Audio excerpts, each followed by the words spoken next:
Hey, everybody, and welcome back to another episode of Indie Game Movement, the podcast that talks about the marketing and business of indie games. I'm Andrew Pappas. I'm going to be your host today, and this is episode 276, where we're going to be talking about understanding the opportunities and challenges of blockchain games. Now, the idea of providing players with a more immersive in-game experience and beyond is always enticing for players and studios.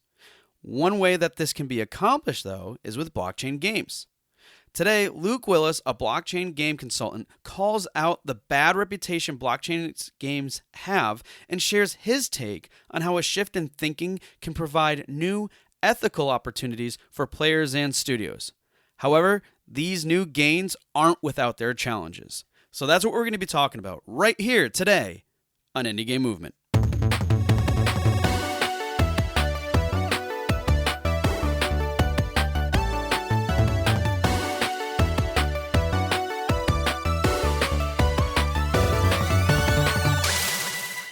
Hey, everybody, and we're back. And today with me, I have Luke. Luke, how's it going, bud?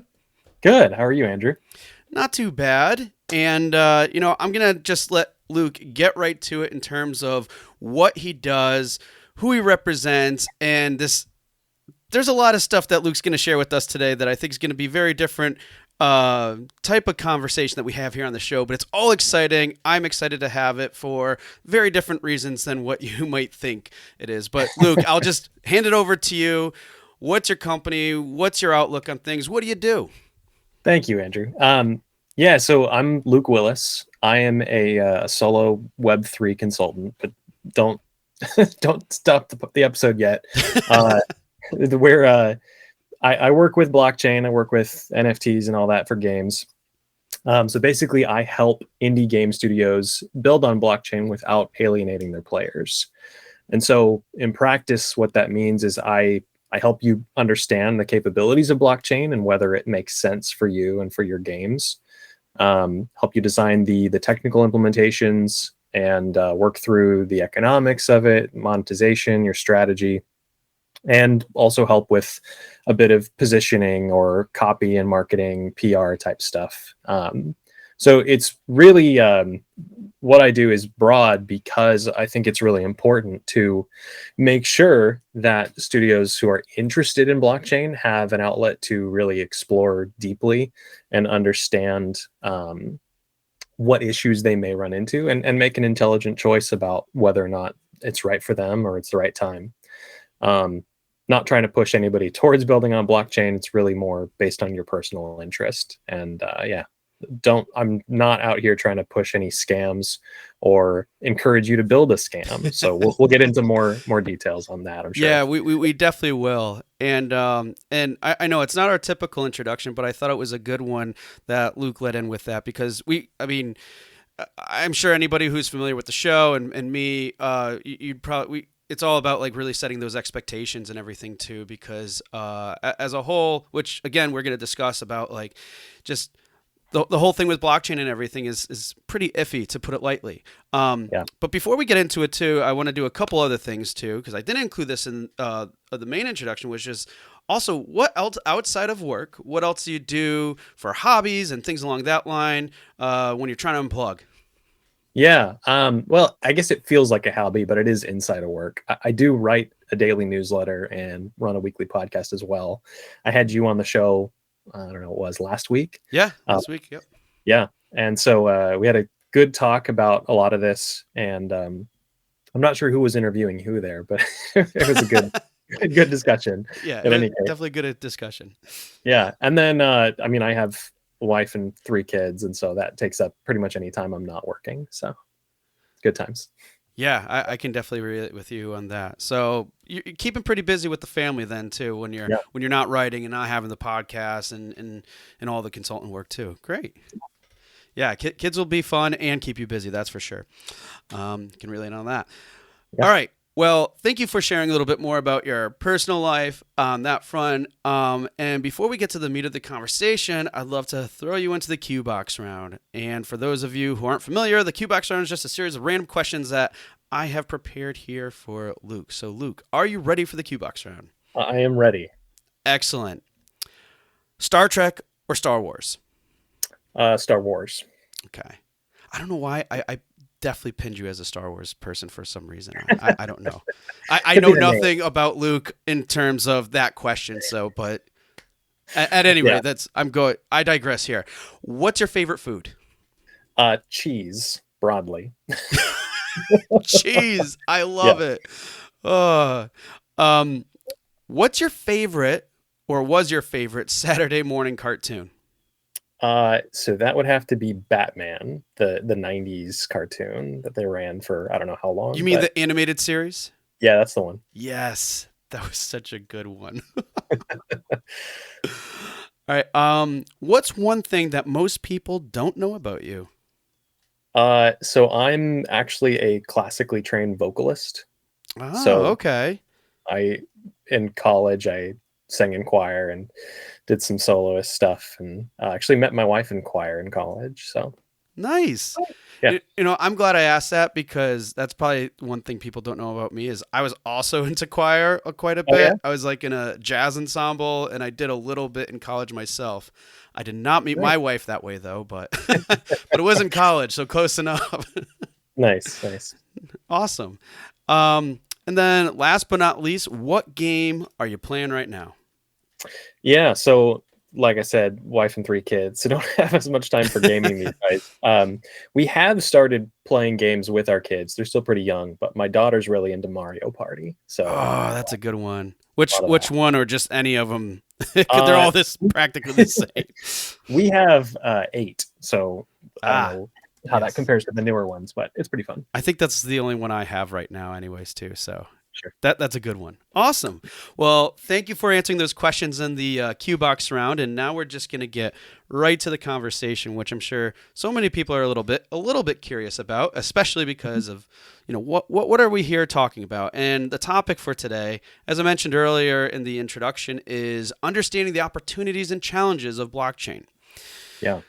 So I want to kind of kick this off with kind of where everybody's mind maybe that's listening to now is like, and we understand and right now that in the gaming community, and I'm speaking entirely as a whole, mostly from my perspective, I would say, is that the gaming community feels that blockchain games and NFTs have basically a bad reputation, which can really cloud all of its offerings. Yeah. So, my question to you to kick this off with is how are you seeing this differently and as an opportunity for players and developers? Yeah, great question. So I think it's really important to recognize how polarizing blockchain is, and there's a lot of reasons for that. The first blockchain was Bitcoin, right? And it's still highly popular. And there's some really important issues with Bitcoin being the first blockchain. Number one is that it was inherently money focused. So the first decentralized application built on a blockchain is money, Bitcoin. So now everything from there out with crypto is based on the concept of money. So for games and a lot of other applications which feel a little bit more pure or are offered free to play or free to use to many people, the idea of paying for transactions and speculating on currencies and all that just leaves a really bad taste in a lot of people's mouths. And I think that's perfectly fair. I would not encourage every game to head in that direction. And I think for a lot of games, it would actually ruin the gameplay.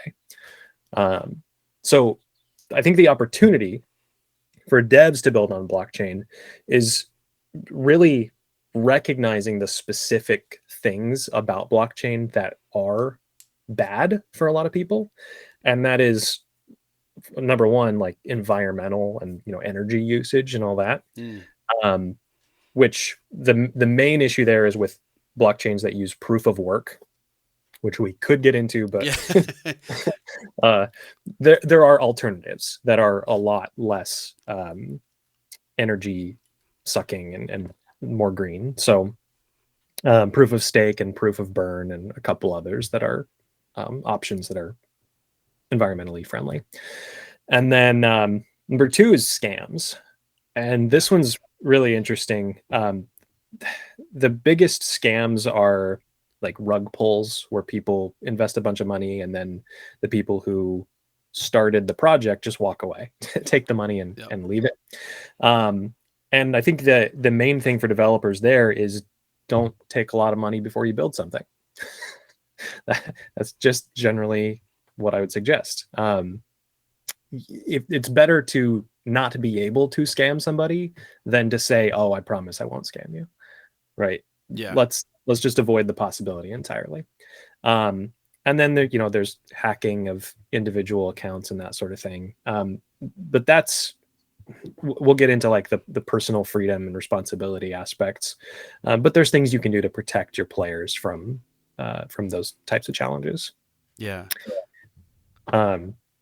You might have a question. No, I'm just saying that's a lot, and I know we're gonna dig into that a little bit further too, because and also the opportunities, because again, I think I like how you approach that, because I think it's important to really showcase those elements first in terms of the negatives, because that's really what's kind of outweighing the conversations that are happening right now, especially in this community, just the gaming industry as a whole.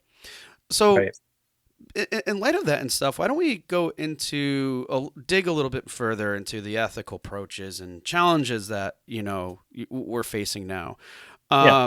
So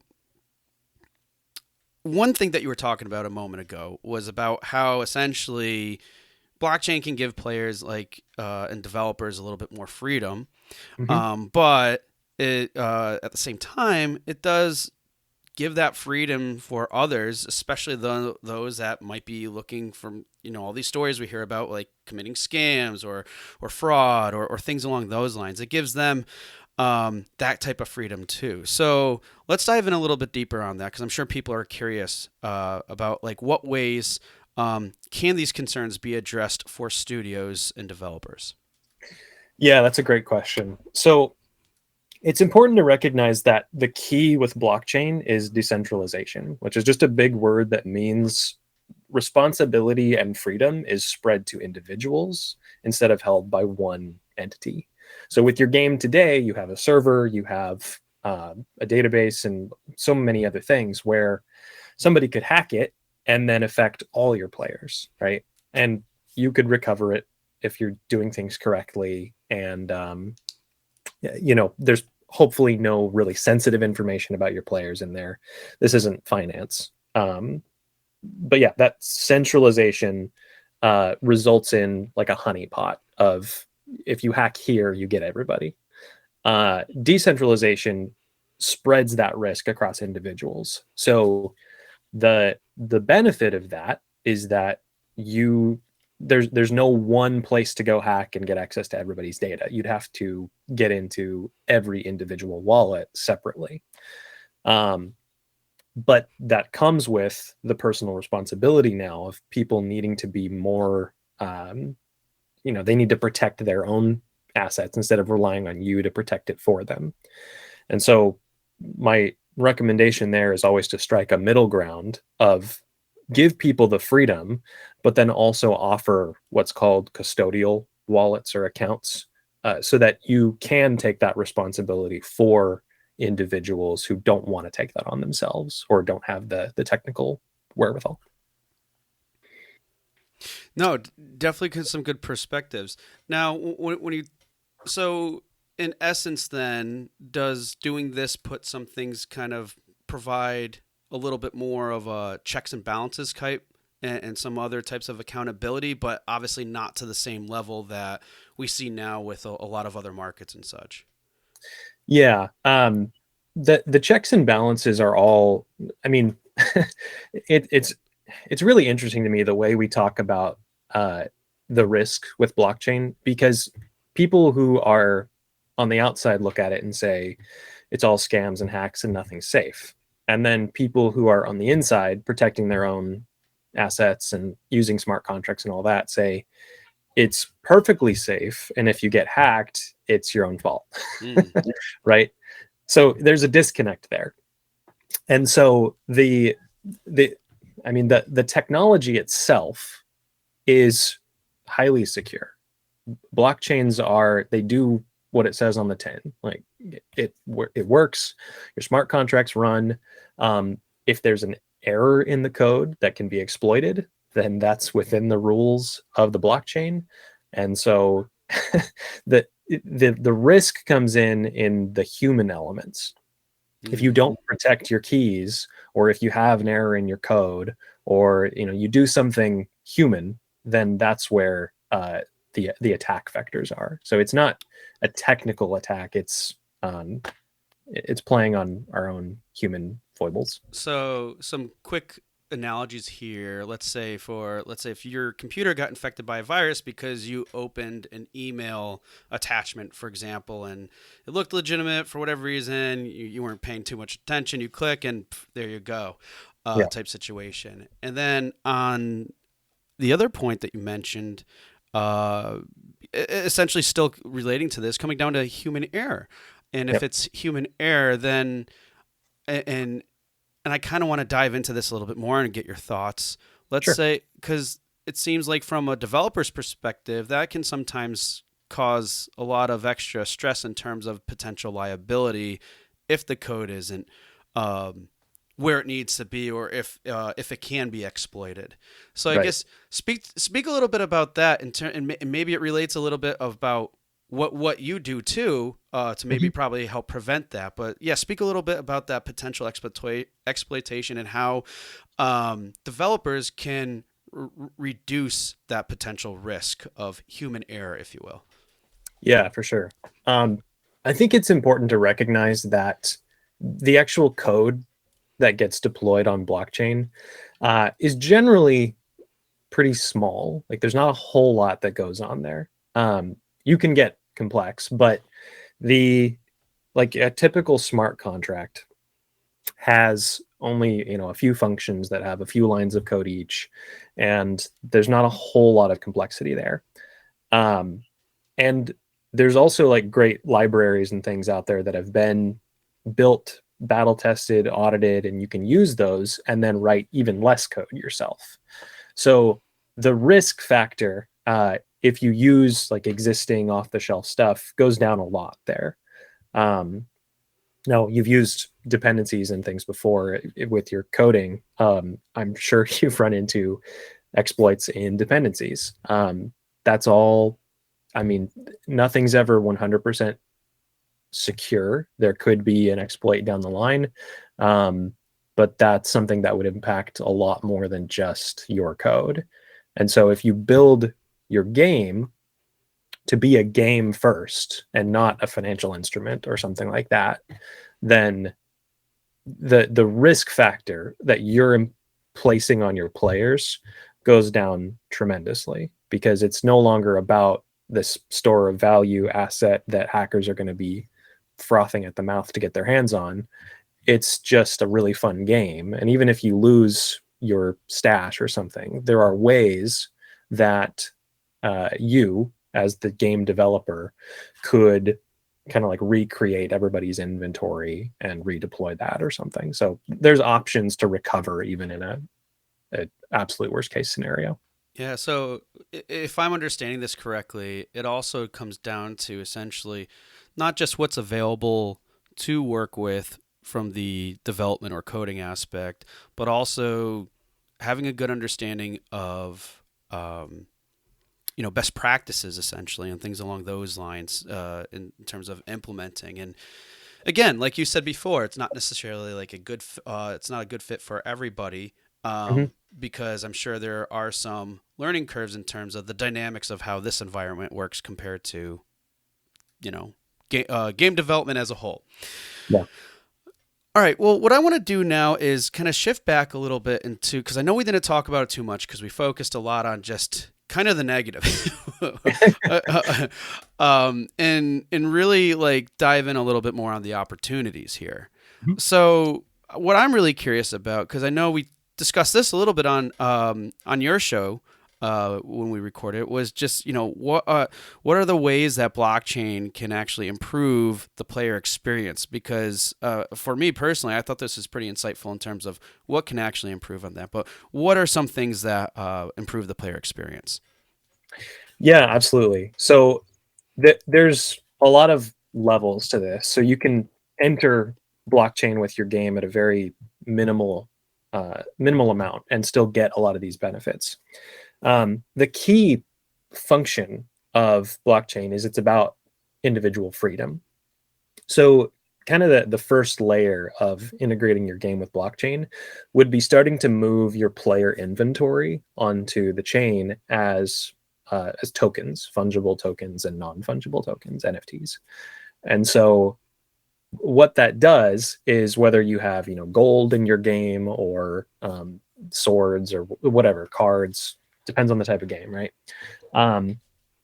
Everything inside your game still works the way it did before, but the new feature that you're giving your players is freedom to trade those items peer to peer. And so if I have the sword of kick butt and you have the with the whatever boots of also kick butt, then we can trade those items, and we could do a trade for gold. We could do just straight across item trades. Those are all things that you can do on chain without the game developer having to build anything. So if you're interested in having like a marketplace or a black market or any kind of feature like that in your game, just by putting your items on chain, you now all you have to build is like a front end, an interface for people to do these trades, and you can design that however you want, because it's just swapping items or currency or whatever. Now, because of that freedom, that also means that players can do things that maybe you didn't intend. So it's a double-edged sword there. They could take your sword NFT and go sell it for real money, or they could buy it and then come in and if they brought in a bunch of money, they could come in and be fully equipped, having never played the game before. So there's a lot of things that you may or may not want in your game, and I think the way you get around that is just by being very intentional about what you put on chain. So you can have it be just like cosmetic skins and that sort of thing, instead of like game altering items and that sort of thing. Yeah, that's a good point, because I'm thinking like, if you're not careful with that, you're basically creating this little mini ecosystem within the game, and the dynamics of that can shift quite a bit. Right. Like now you're getting into economics basically. Yeah. Right. Yeah. So no, good point there. I had another thought I wanted to go into, but go ahead. No, that's all right. So that's kind of the first level, right? Getting your inventory on chain. From there, you can do things like, if your game is one that has like a matchmaking feature, even if you run your game in like peer-to-peer mode, you still need a server and a database somewhere that manages the matchmaking, connecting players to each other. So you could have a smart contract on chain and store like player profiles with like their ratings and skill levels and item rating, whatever, and then just have matches be made by the blockchain. And so the benefit to this is that then you don't need a server anymore. So your peer-to-peer game can be set up, whether through lobbies or 1v1 matches or whatever, all on chain. And that's all handled, and you don't need to run a server. You don't need that skill set in-house. You can save some cost there. And then you can go further than that even and actually move your game logic onto the chain as smart contracts. And that gets into a level of, you're probably building a very specific kind of game. Like if you have like a run and gun first person shooter or something, that's there's a lot of logic that goes into a game like that, with hitboxes and everything. So that might not be the right choice to move all that logic on chain, because that could get expensive in terms of tapping resources on blockchain to say, I fired a bullet, did it hit the thing, right? So this is more for types of games that are lighter. There's a couple of good examples out. One's called Dark Forest, another's called Conquest, and there's some others. And they're like strategy, territory, planetary exploration type games. So the decisions that are being made and the actual logic is fairly contained. It's about making decisions and then seeing what the results of those decisions are in real time. And so that kind of game can be built on chain. And the benefit to building all of your game logic on chain, so if you have your game data and your game logic on chain, is that now your whole game is entirely extensible. So people can come in and build plugins or mods or automations or a new interface that interacts with all the same game logic, or just like a website that displays historical game data, or there's all kinds of things that you can do because the blockchain is fully open. And so that might be interesting and could be a game feature. But it might also be something where you don't want to give away that control. If you don't want to give away the control, that's fine. But the whole point of decentralization and opening up that freedom is to give away the control. So you can stop at a certain level and still get some of the benefits, but by moving more and more on chain, you're giving up more and more of your individual control and handing that over to the community to decide the future of your game. Yeah, and that's really interesting, and I know you shared a little bit of that in our other conversation on your podcast, which I thought was really interesting to see that type of level that communities can get involved with. Now, again, I want to drill down a little bit further, and with let's say, obviously it's up to the discretion of the developer whether or not they want to give that much control. And let's say they're all for it, but what happens if they do? And just from a community management perspective in this whole different environment, Yeah. I guess what could be some challenges with that if you kind of give the keys to everybody, but now everybody Yeah. might drive their own way or style?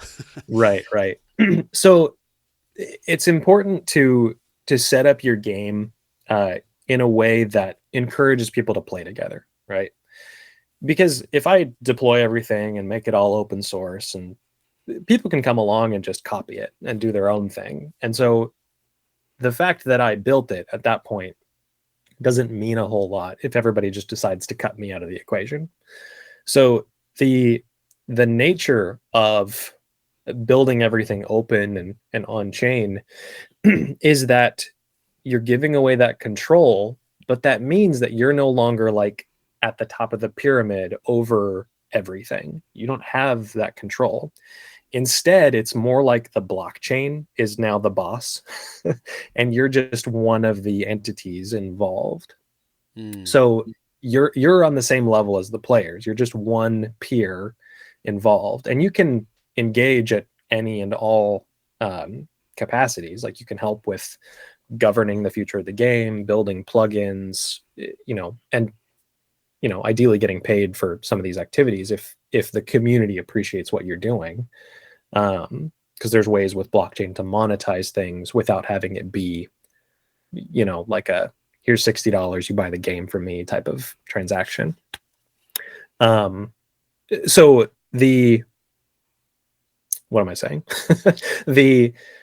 The challenge then with giving away that control is that you're basically creating a digital boss for yourself. So it's kind of you work for the community, and you can walk away, and as long as there's enough engagement and enough individuals and maybe other companies that have decided this is cool and want to add on to it, it'll live on without you. Like you can't kill it. But your role, as long as you decide to keep participating, can be as big or as little as you want. So if you want to build a cool game that lives on regardless of your engagement, and can be huge or small, you can be a 1-person team, you can be a 10-person team, you could have a couple hundred people working on this, and it can you can kind of tweak it to your own desire. And so whether you're paying people as employees or the blockchain is incentivizing people to build things and make it cool, you have options. So depending on what kind of game studio you want to be, and how big of a game and your ambitions are there, there's a cool opportunity to engage the community in a way that's not really done off chain.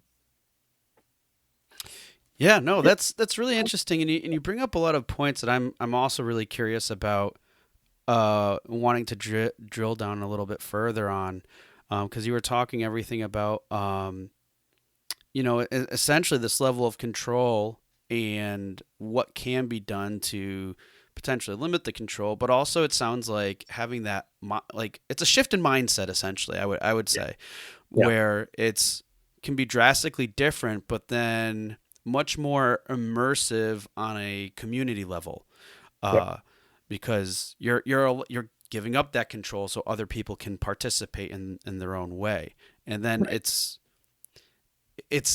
like you said, the blockchain is essentially the boss, or in terms of what level of control you were able to provide. Now, right.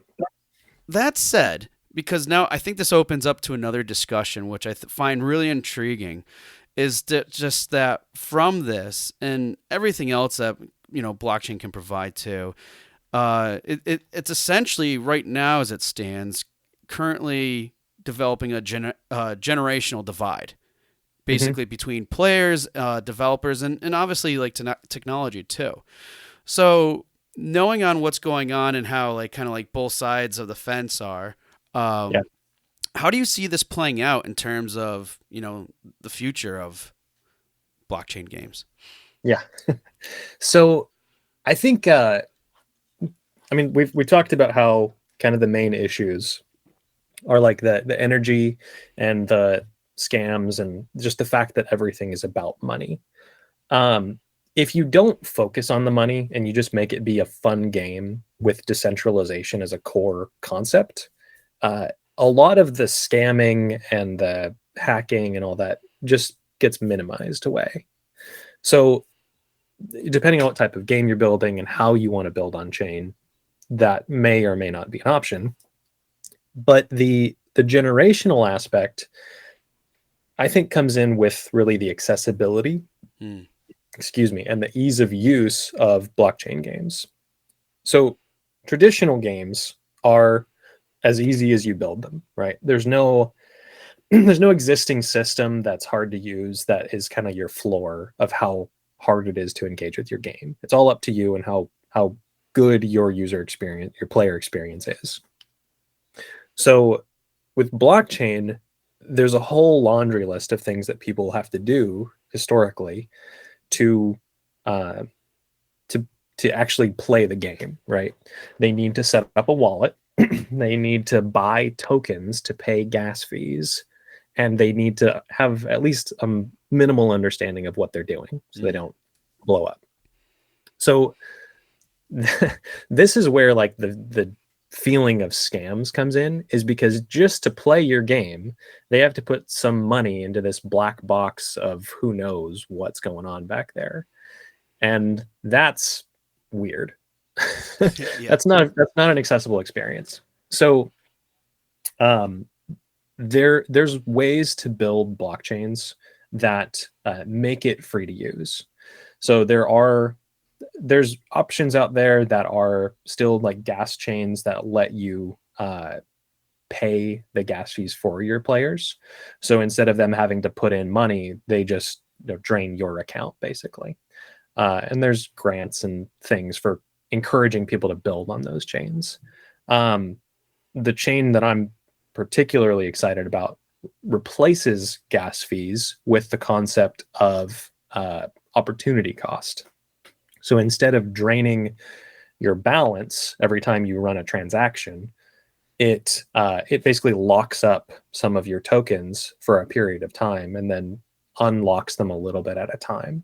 So you're paying in time instead of in actual money. So whether or not your players even buy tokens, they're able to use your hoard of tokens or somebody else who's sponsoring your game, uh, or people in the community who want to set up a round of games and deposit some coins for the duration so that anybody can play for free. There's any number of ways you could design this, but you're allowed to run the game and transact on it and whatever without ever spending a cent.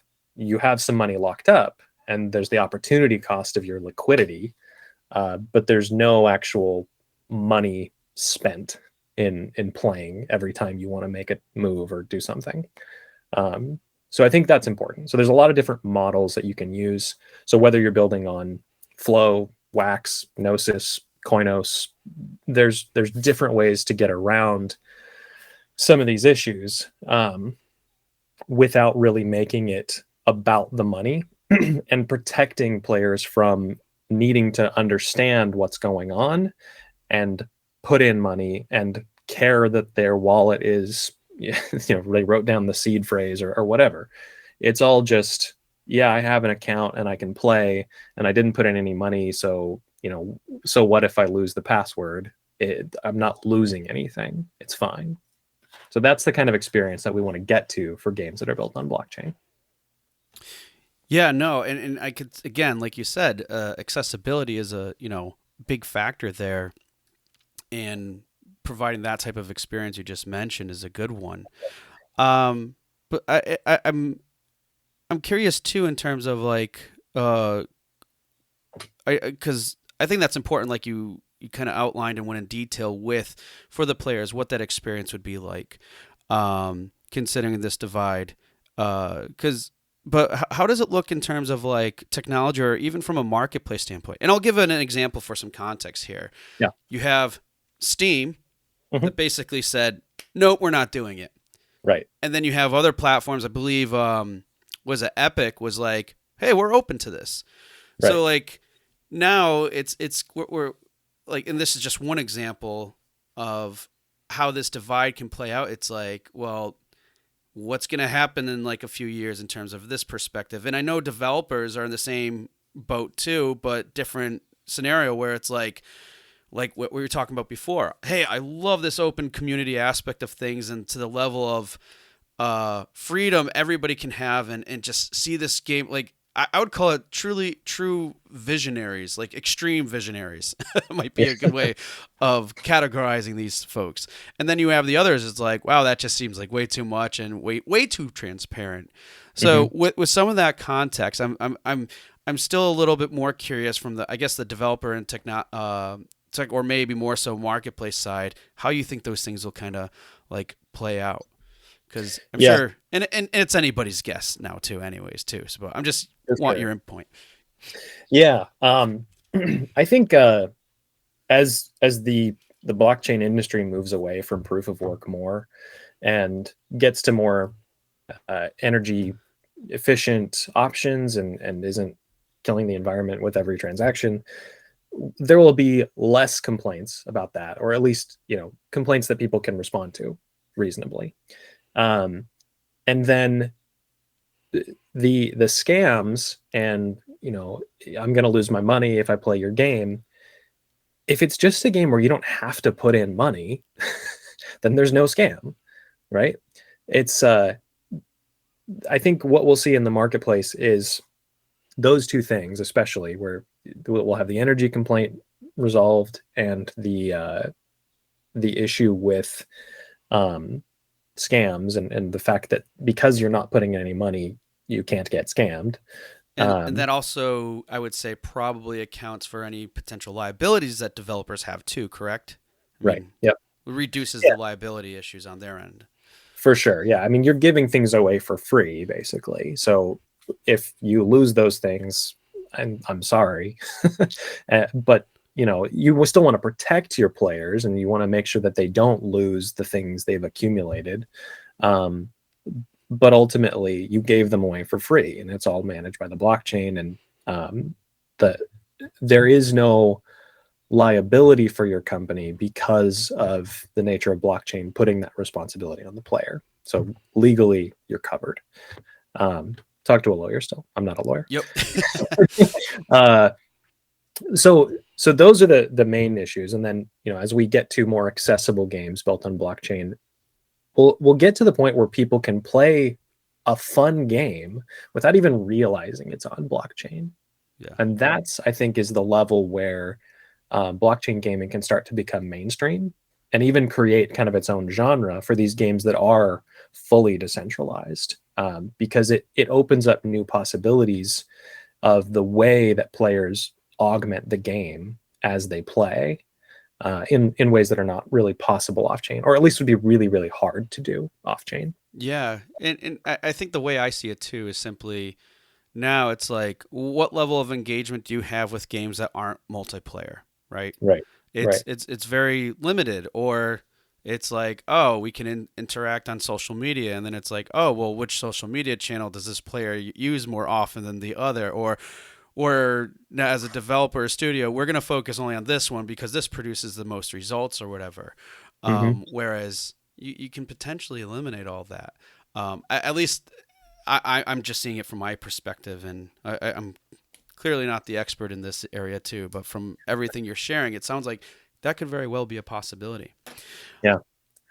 Um, One thing I want to find out a little bit more. I did give a quick example in terms of like Steam and Epic, where their stance is currently. Um, but it also opened. I was also thinking a little bit more in terms of, okay, these are two marketplaces, and you even mentioned earlier about how some games, like if they have enough people and like Mhm.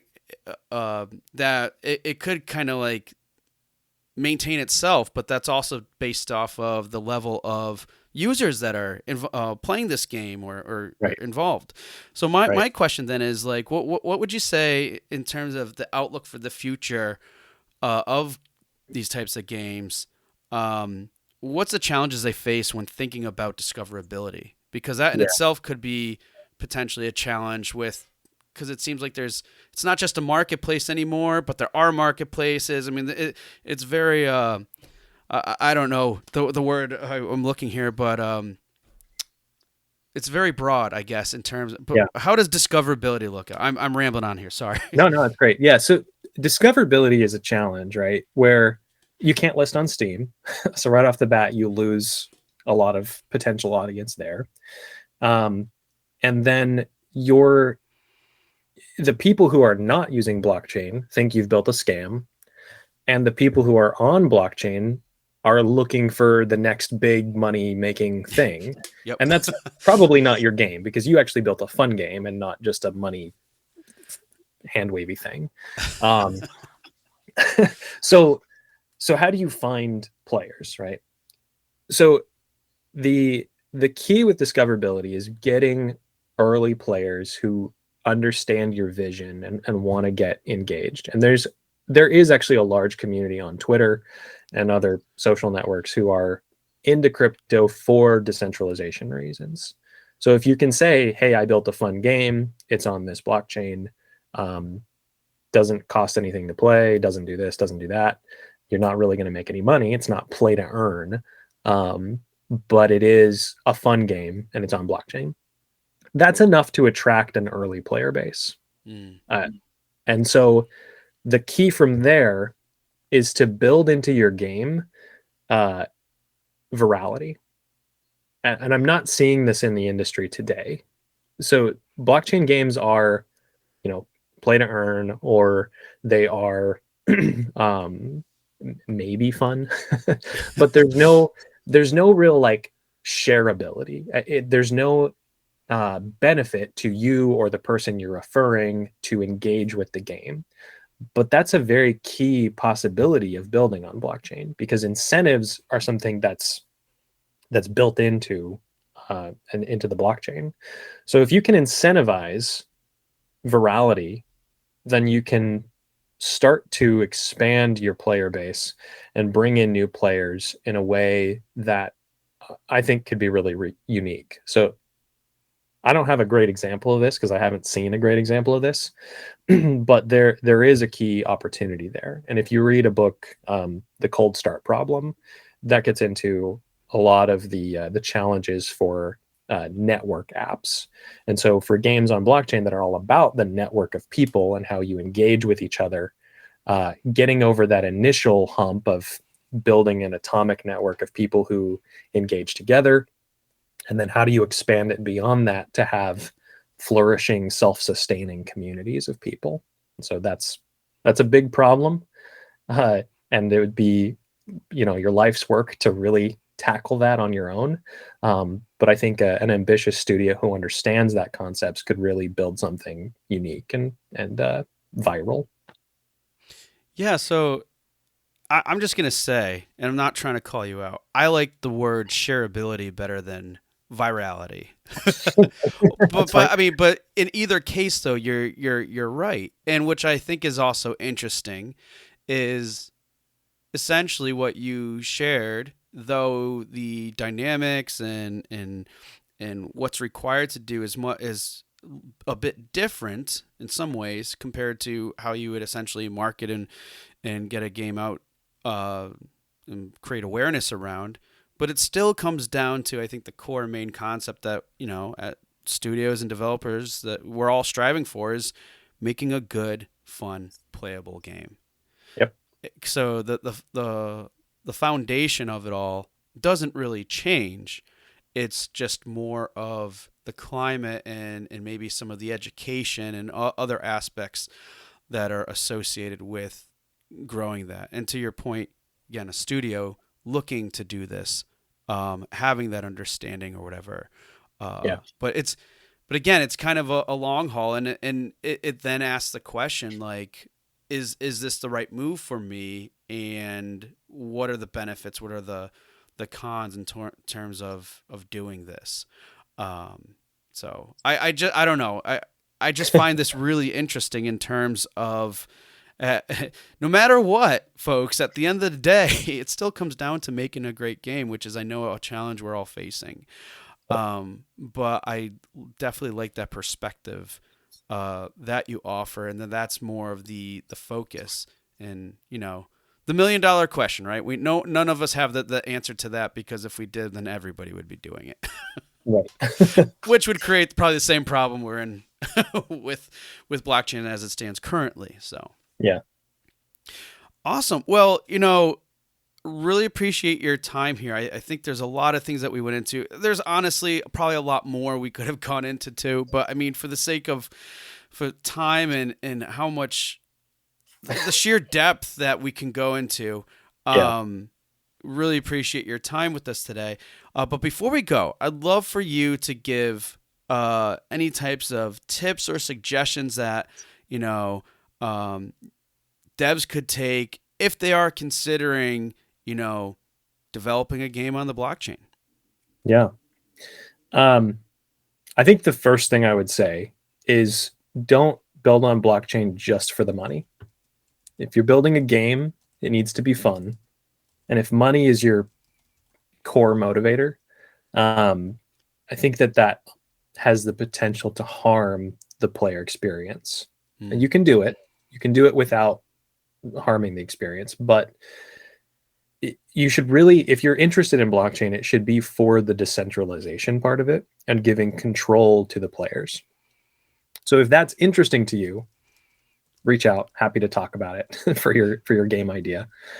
Um, and then number two, I would say don't hide the fact that you're on blockchain, but it shouldn't be your main selling point. This is a big issue I have with blockchain games today, is that we are an NFT game is the first sentence on anything, right?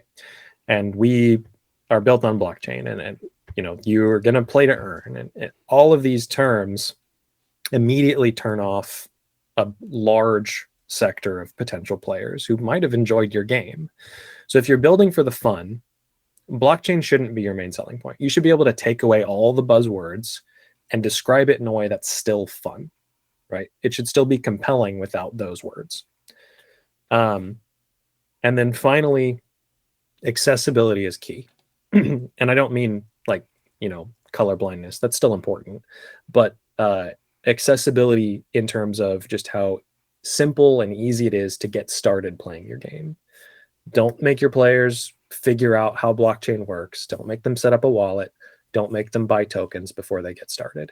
If you can do those things, then your game will be positioned well to be fun, attract people who are in blockchain or not, and get started without being worried about, am I getting scammed, or what is this thing you're making me do? I just wanted to play your game.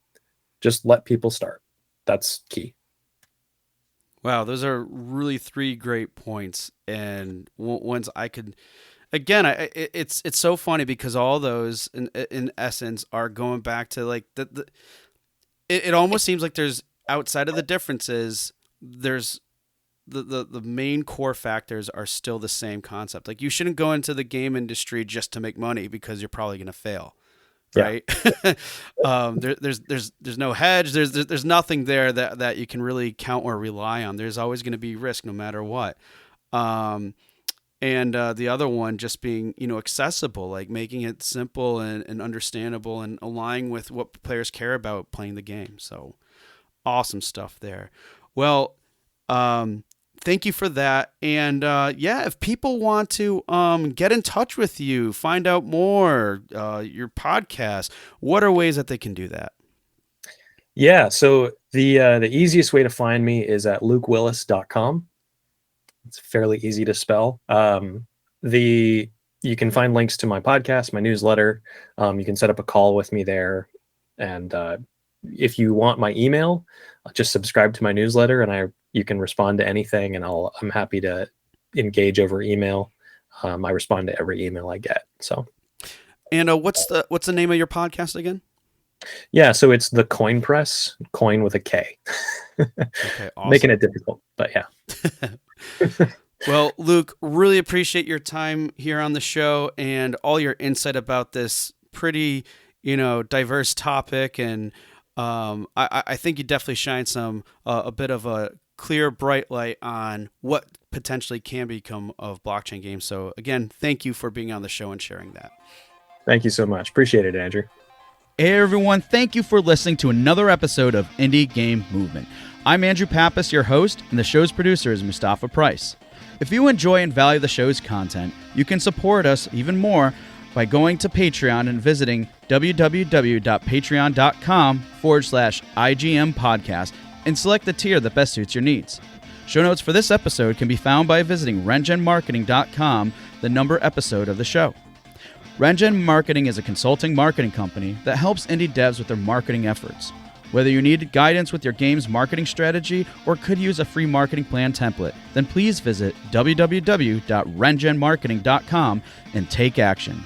A special thanks to Dakota Saw for Season 2's opening theme and Melissa Gellis for the new logo design. And as always, thanks for being such great listeners, and we'll see you next time on Indie Game Movement.